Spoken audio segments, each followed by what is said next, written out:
Comment est-ce que le CDI devient un CDD de 15 mois, puis après redevient un CDI? Et en plus, au départ, le salaire ne lui convenait pas trop. À la fin, elle obtient un salaire qui est au-delà de ses espérances.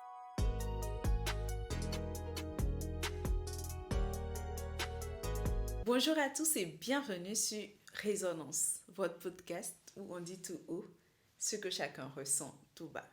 En tant qu'étudiant étranger fraîchement diplômé, il y a toujours cette pression de vite trouver un emploi.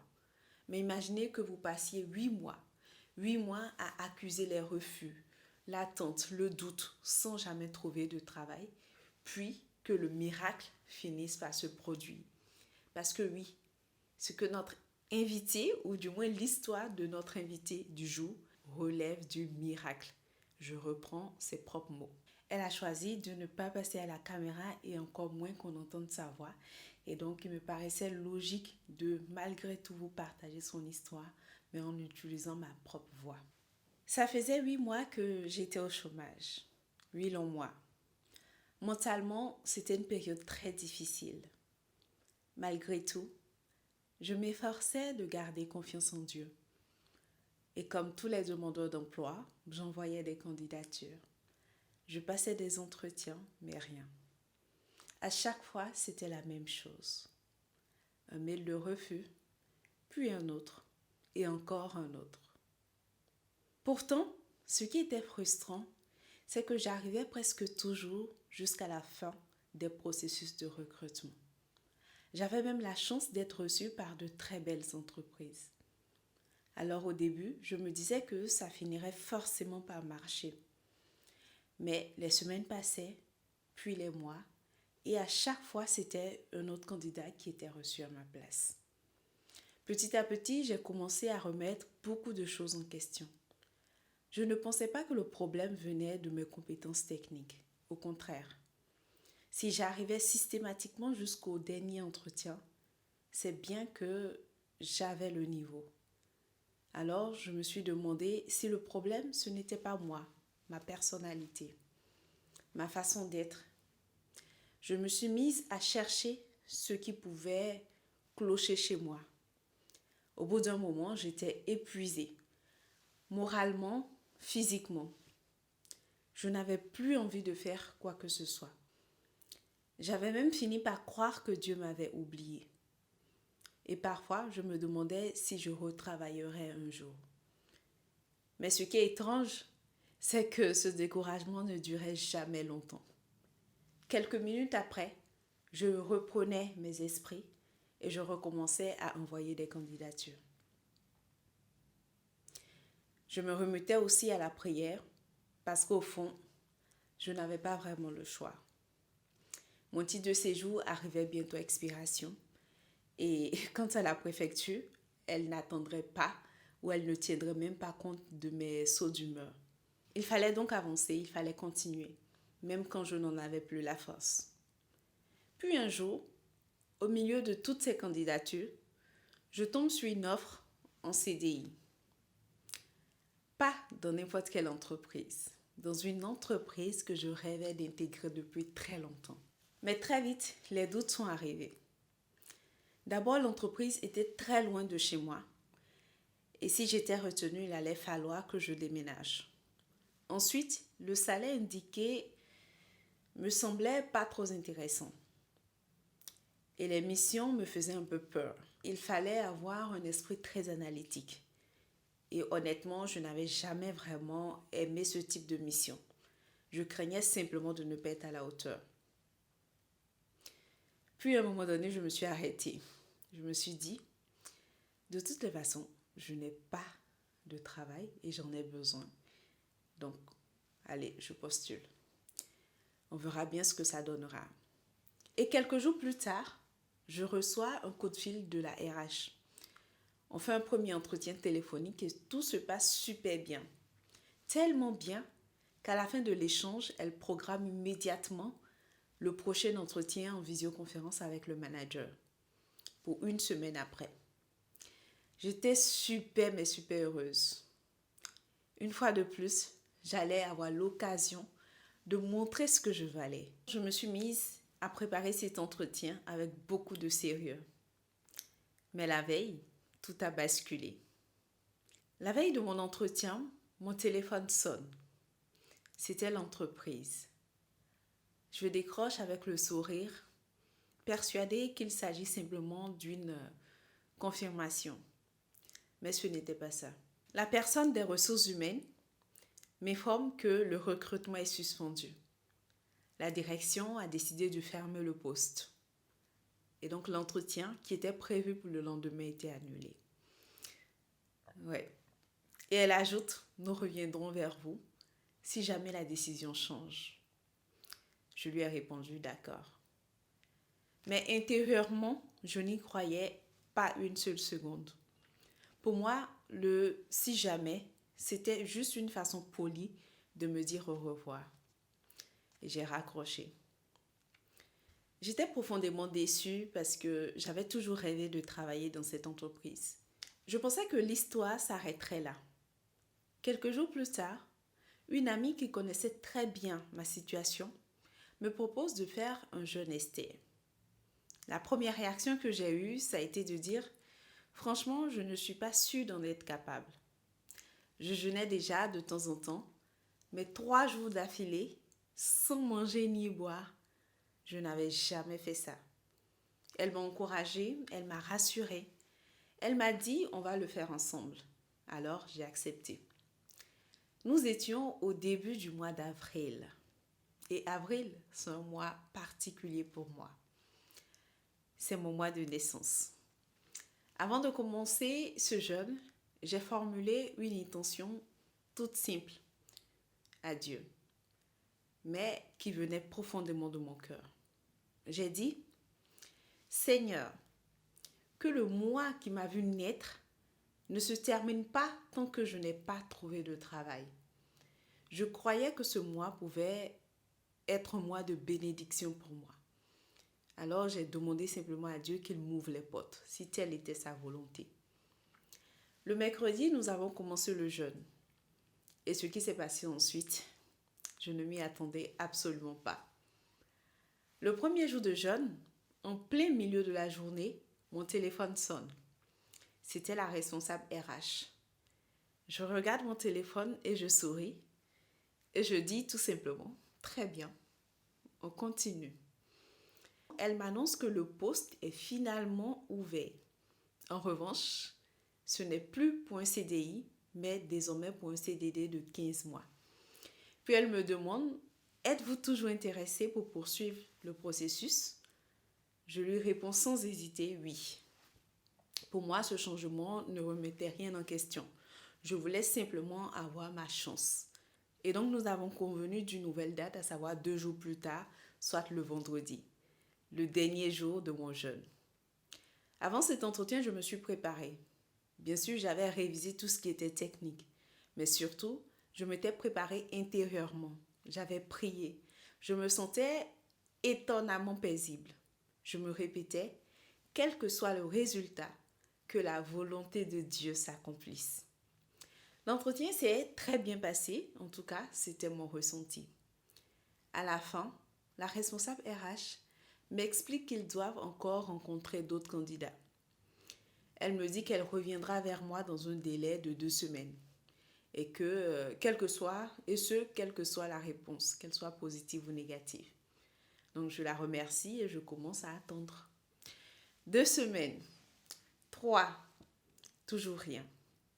Je me disais que j'allais finir par la relancer. Mais avant même que je ne le fasse, je reçois un email. Je regarde l'objet, puis je l'ouvre. Et là, je comprends immédiatement que c'était un refus. En voyant ce mail, je me suis mise à pleurer, vraiment, toutes les larmes de mon corps. Pour la énième fois, ce n'était pas moi qu'on avait choisi. À cet instant-là, je ne comprenais plus rien. Je me demandais quel est le problème. Qu'est-ce qui ne va pas chez moi? J'avais travaillé mes entretiens, je m'étais préparée, j'avais prié. Et pourtant, le résultat était toujours le même. Je n'avais plus qu'une seule envie, que Dieu me dise clairement qu'est-ce que je dois changer. Et quelques minutes plus tard, j'ai essuyé mes larmes. Je me suis mise à prier. Et je lui ai simplement dit, Seigneur, si ce refus vient de toi, alors je l'accepte. Mais si ce refus ne fait pas partie de ta volonté, alors fais que les choses changent. Puis je me suis appuyée sur ce verset qui m'accompagnait toujours. Invoque-moi au jour de la détresse, je te délivrerai et tu me glorifieras.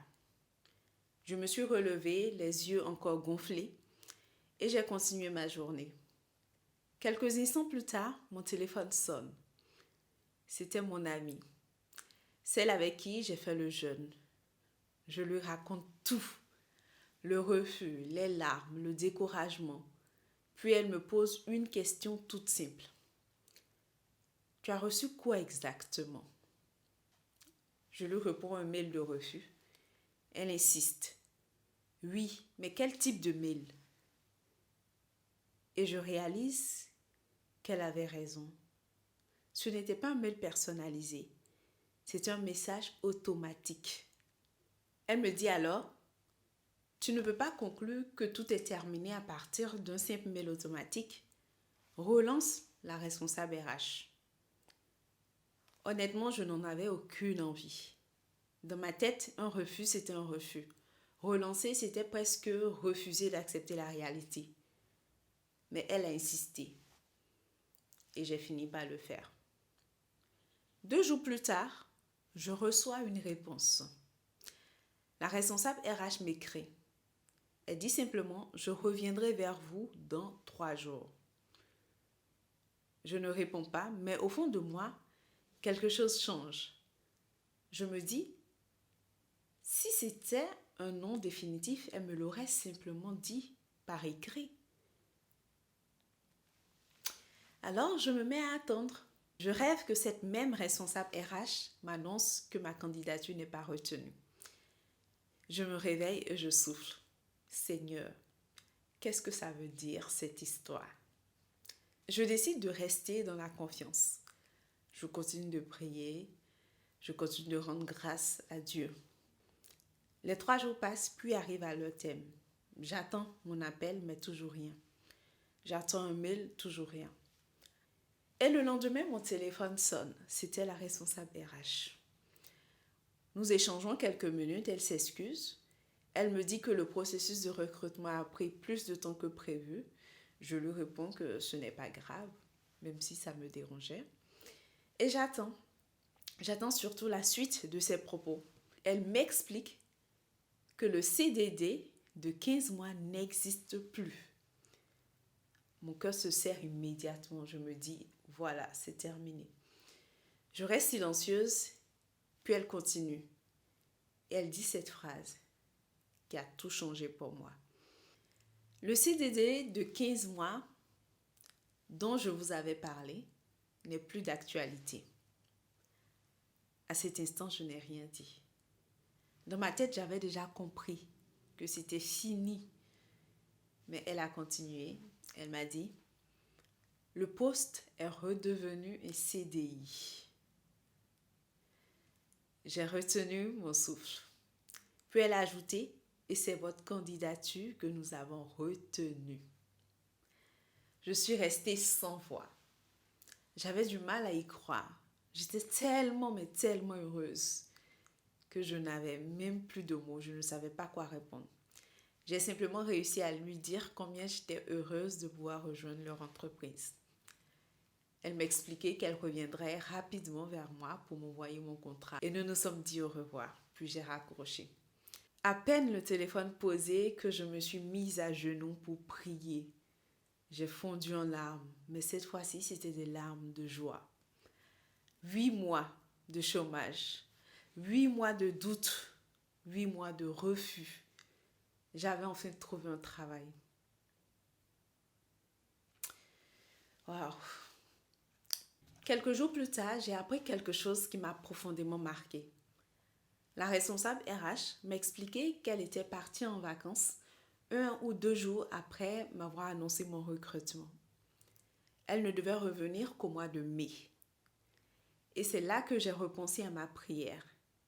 Seigneur, que le mois qui m'a vu naître ne se termine pas tant que je n'ai pas trouvé de travail. Si cette réponse avait attendu son retour de vacances, j'aurais probablement signé en mai. J'aurais accepté, bien sûr. Et j'aurais même été heureuse.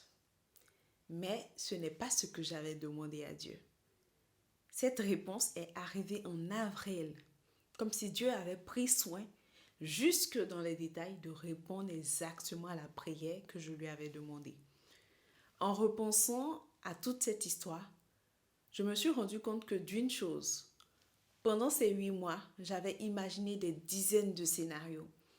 Je pensais savoir comment Dieu allait agir, mais je m'étais trompée. Parce que le meilleur scénariste, ce n'était pas moi, c'était lui. Je m'attendais à quelque chose de classique. Lui avait préparé quelque chose que je n'aurais jamais pu imaginer. Et ce n'était pas tout. Le salaire qui m'a été proposé était supérieur à celui que j'avais demandé. Le doute que j'avais sur la rémunération, il l'avait balayé. Les missions qui me faisaient peur sont finalement devenues celles dans lesquelles je m'épanouis le plus aujourd'hui. Le doute que j'avais sur mes capacités, il l'avait balayé. Je craignais aussi de devoir déménager seule dans une ville que je ne connaissais pas. Finalement, l'entreprise m'a proposé un appartement et mon responsable s'est lui-même organisé pour que toutes mes affaires soient transportées jusqu'à mon nouveau logement. Le doute que j'avais sur ce changement de vie, lui aussi, il l'avait balayé. Alors aujourd'hui, si je partage ce témoignage, c'est pour encourager toutes les personnes qui traversent une période d'attente. Je sais à quel point c'est difficile. Je sais ce que c'est que de voir les refus s'enchaîner. Je sais ce que c'est que de perdre espoir. Mais j'ai aussi appris que l'attente n'est pas forcément synonyme d'abandon. Dieu entend nos prières. Il voit nos combats. Et il agit au moment qu'il juge juste. Son calendrier n'est pas toujours le nôtre. Mais avec le recul, je peux dire que son timing est le meilleur. Aujourd'hui encore, toute la gloire lui revient. Merci à Anne, ce n'est pas son vrai prénom, mais voilà, j'ai choisi qu'on puisse l'appeler Anne. Merci à Anne de nous avoir partagé son témoignage. Et quand je l'ai découverte, j'ai été tout simplement touchée, surprise. Et j'ai compris surtout le choc, la difficulté qu'elle a dû traverser en vivant une telle période. Tenir 2 mois, 3 mois pour trouver un emploi, encore ça va. Mais jusqu'à 8 mois, avec la pression qu'il y a pour le renouvellement du titre de séjour, on sait combien ça peut être difficile. Quand bien même que ce soit une situation difficile, émotionnellement, psychologiquement, ce n'est pas ce qui nous marque finalement. En tout cas, moi, pour ma part, ce qui me marque, ce sont les rebondissements qu'il y a eu dans son histoire. Comment est-ce que le CDI devient un CDD de 15 mois, puis après redevient un CDI? Et en plus, au départ, le salaire ne lui convenait pas trop. À la fin, elle obtient un salaire qui est au-delà de ses espérances. L'entreprise qui l'aide à déménager et le poste qu'elle craignait pour son côté très analytique, finalement, elle le kiffe au point de s'y épanouir. Donc là, c'est juste waouh!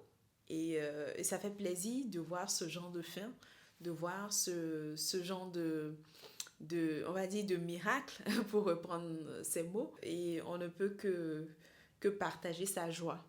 J'espère que cela va donner du courage à toutes ces personnes qui sont dans une phase d'attente pour pouvoir trouver un emploi, obtenir une promotion, effectuer un déménagement. En tout cas, peu importe votre situation, si vous êtes dans cette phase d'attente et que c'est difficile, sachez que c'est possible. C'est possible que la fin soit heureuse, que les choses se terminent bien. Mettez votre foi en Dieu si vous êtes croyant, ou sinon continuez d'être fort, de tenir. Dans tous les cas, vos efforts finiront par payer. N'hésitez pas à vous abonner. Dites-moi en commentaire qu'est-ce qui vous a marqué dans ce témoignage. Est-ce que vous vous êtes reconnu dans cette histoire? Est-ce que vous avez vécu la même chose? Est-ce que vous voulez passer aussi sur le podcast? Vous avez toutes les infos en bas de description. Enfin, si vous avez aimé l'épisode avec Ahmed, restez connectés parce que le prochain épisode est du même style et je suis sûre qu'il va vous plaire. Prenez bien soin de vous et on se dit à dimanche prochain pour un nouvel épisode. Bye!